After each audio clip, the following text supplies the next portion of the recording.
tardes. Muchas gracias a todos ustedes. Muchas gracias.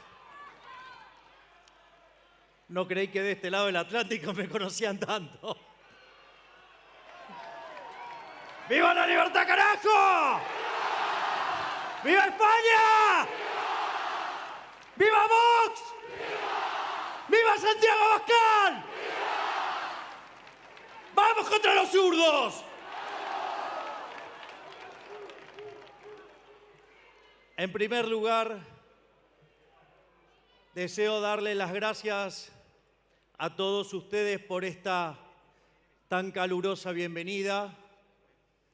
Deseo darle las gracias a Vox y muy especialmente al queridísimo Santiago Abascal por haberme invitado y poder estar junto a ustedes. Muchas gracias.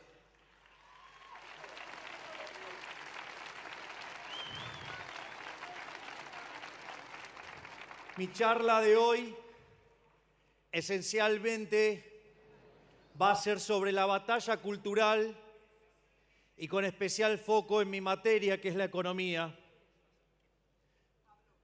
Entonces vamos a tratar de entender cómo el surderío nos contamina la vida, cómo buscan destruir nuestra sociedad, cómo buscan arruinar nuestras vidas convirtiéndonos en esclavos. En ese sentido, lo primero que tenemos que tener claro es que allá en 1989 se cayó ese muro, el muro de la vergüenza, y aplastó a los zurdos. Y sin embargo, siguen contaminando nuestra sociedad. Y eso es muy a pesar de que aquellos países que son más libres crecen el doble que los países reprimidos. Aquellos países que son más libres tienen un PBI per cápita que es 8 veces más grande que el de los países reprimidos. No solo eso, ellos que tanto hablan de la desigualdad, los países libres, el decil más bajo, es 11 veces más rico que el del país reprimido. No solo eso, sino que además el decil más bajo está mejor que el 90% del país reprimido. Hay 25 veces menos de pobres en el formato estándar, 50 veces menos en el formato extremo. La gente vive un 25% más. Y además, ellos que se jactan de los derechos que consiguen, los países libres tienen más derechos políticos que los que supuestamente dan ellos.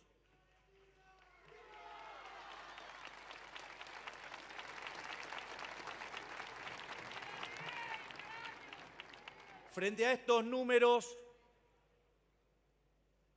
los zurdos mentirosos, y esto es interesante para que lo tengan en cuenta, donde cada vez que uno les muestra un dato, los van a acusar ¿de qué? De ser violentos, los van a acusar de discurso del odio. Estimados muchachos de la izquierda, 2 más 2 es 4.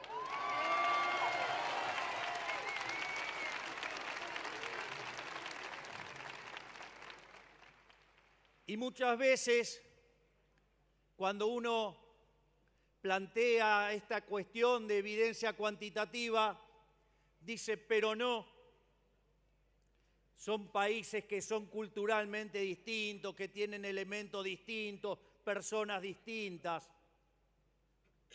Y la realidad es que la evidencia también los contradice. Porque cuando uno mira la experiencia de Alemania, la Alemania occidental, la Alemania capitalista progresó y sin embargo la Alemania comunista se hundió. De hecho, el muro en realidad verdaderamente mostró la caída del socialismo no en 1989, sino cuando lo tuvieron que construir en 1961. Es más, esa triste historia está narrada por una canción de un compatriota de ustedes Nino Bravo, que se llama Libre y que justamente cuenta la historia de Peter Fetcher cuando intentó salir de ese horror que es el socialismo real.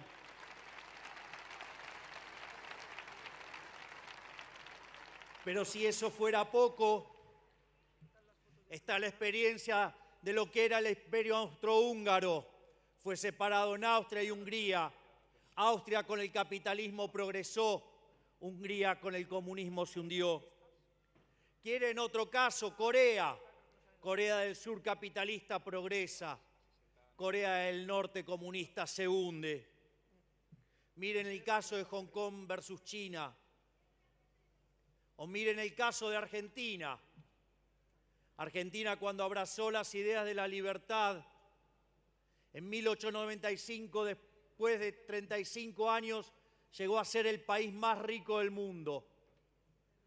Hoy, después de más de 100 años de estar abrazando tanto socialismo, hoy Argentina está 70 en el ranking mundial si se toma el tipo de cambio oficial y 140 al paralelo.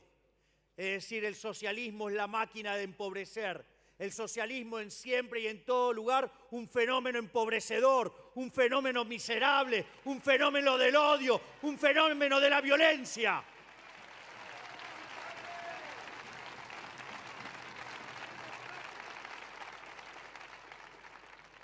Y en este contexto, donde todo lo que tocan lo arruinan y lo empobrecen, decidieron trasladar la batalla y la lucha de clases desde la esfera económica a otros aspectos de la vida social para ir inoculando esa basura que es el socialismo.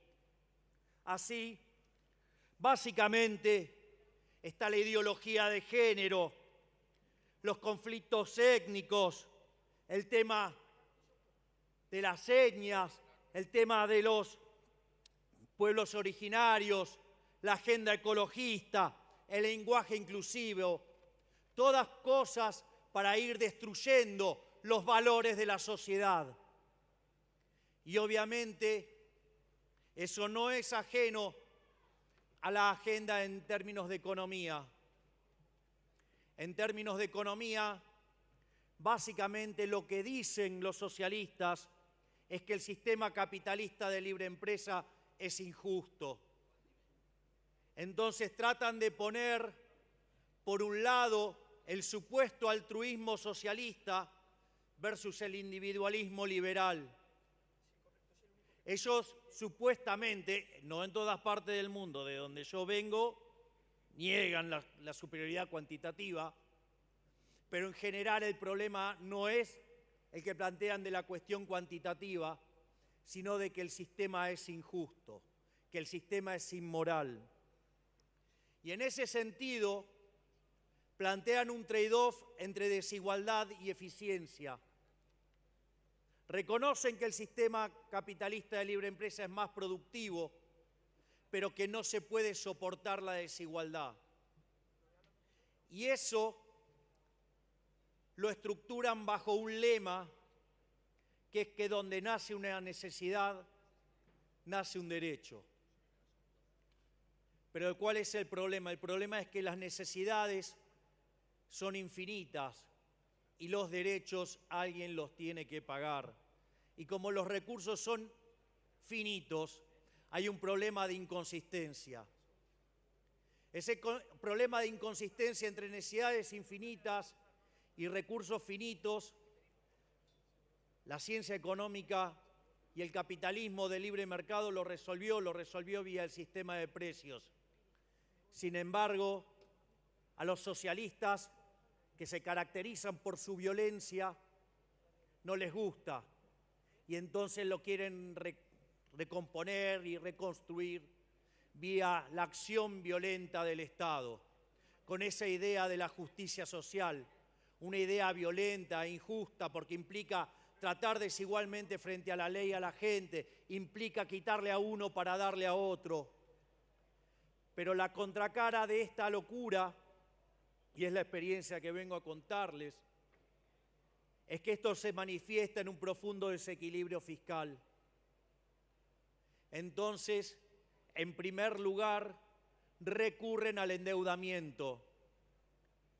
El endeudamiento es una política absolutamente inmoral, porque implica que la fiesta de hoy se la vamos a pasar a nuestros hijos, a nuestros nietos, a los que no votan y a las personas por nacer, aun cuando ellos quieran matarlos dentro del vientre de la madre.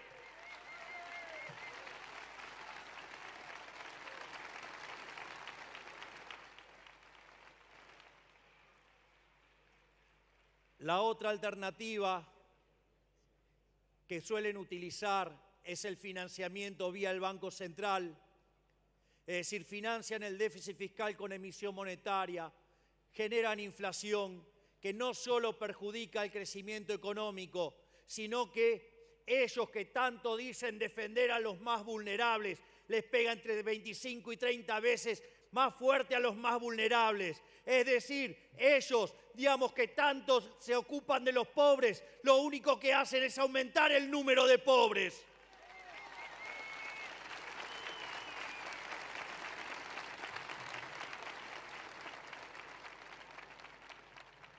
Y una vez que agotan estas fuentes irregulares, como es el endeudamiento, como es la emisión monetaria, recurren lisa y llanamente a la violencia que implica el cobro de impuestos.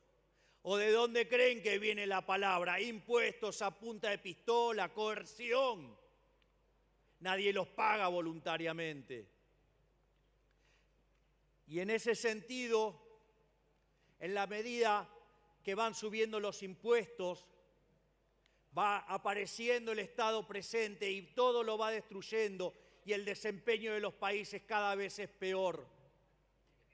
Ejemplo, en Argentina, en los últimos 50 años se triplicó el tamaño del Estado con el verso de la justicia social y el número de pobres se multiplicó por 8 veces. Es decir, que el socialismo es una máquina de generar pobres.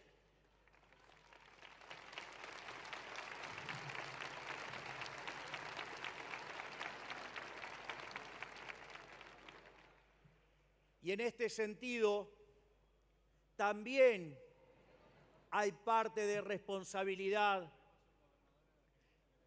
de la forma en cual se estudia la economía.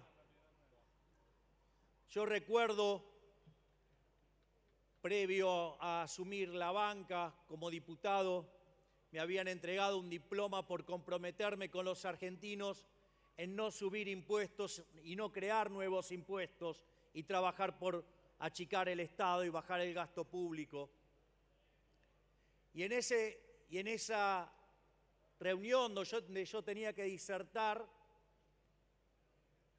me encuentro con la situación de que un supuesto economista clásico decía que lo único que justificaba la intervención del Estado era la presencia de fallos de mercado. Reflexión sobre la que yo tengo para decir que los fallos de mercado en realidad no existen y que cuando ustedes se encuentren a alguien hablando de los fallos de mercado, lo primero que habría que sugerirle es si no está el Estado metido en el medio molestando, interfiriendo y causando daño.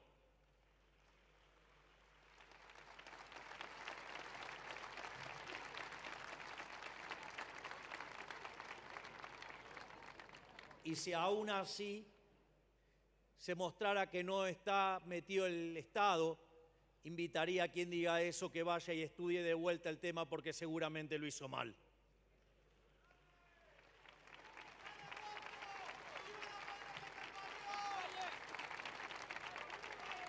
Pero el eje central por lo cual les comento esto y que tiene que ver con los grandes riesgos que implica el socialismo y es el comportamiento dinámico que esto implica. Ya en su libro Intervencionismo, el mito de la tercera vía, Mises decía que no había soluciones intermedias, que solamente existe el capitalismo de libre empresa y el socialismo real. Y siguiendo la lógica de camino de servidumbre de Hayek, cualquier intervención que se haga,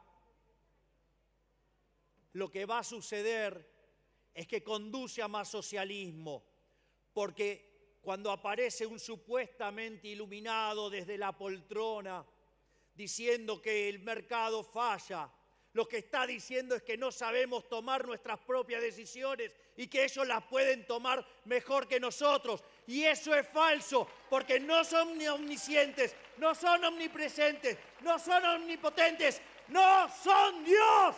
Los políticos no son Dios.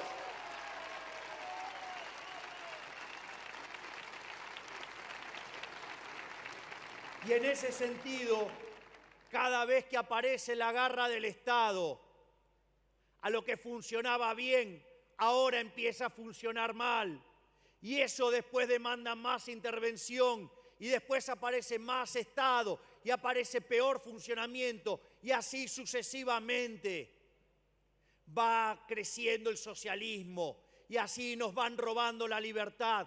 Por lo tanto, quiero también dejarle el mensaje que esto no es para tibios. Acá no valen las soluciones intermedias, porque las soluciones intermedias son funcionales a más socialismo, son funcionales al comunismo.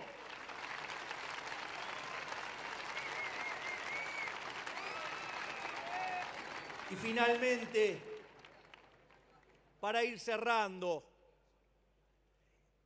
el surderío se arroga una supuesta superioridad moral.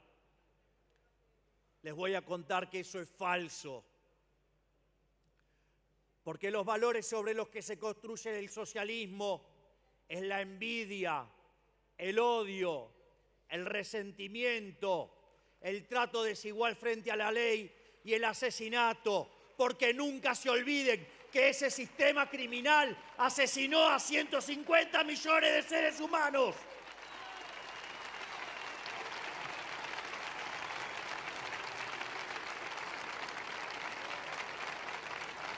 Mientras que por otro lado, venimos y le proponemos el sistema de la libertad, como fue definido por el máximo prócer de las ideas de la libertad en Argentina, el gigante profesor Alberto Venegas Lynch, hijo, que dice que el liberalismo es el respeto irrestricto del proyecto de vida del prójimo, basado en el principio de no agresión, en defensa del derecho a la vida, en defensa del derecho a la libertad, en defensa de la propiedad privada, cuyas instituciones no solo son la propiedad privada, los mercados libres, la libre competencia, la división del trabajo, la cooperación social, y donde solamente es posible ser exitoso sirviendo al prójimo con bienes de mejor calidad a un mejor precio. Por lo tanto, no tengan miedo, vayan y den la batalla contra el surderío, que se la vamos a ganar. No tengan miedo, somos superiores productivamente, somos superiores moralmente. Vayan y den la pelea. Esto no es para tibios, esto es para tomarlo de cara a los socialistas y ganarle esta batalla. ¡Viva la libertad, carajo! ¡Viva la libertad, carajo! ¡Viva España! ¡Viva Vox! ¡Viva Santiago Abascal! ¡Viva la libertad, carajo! Muchas gracias.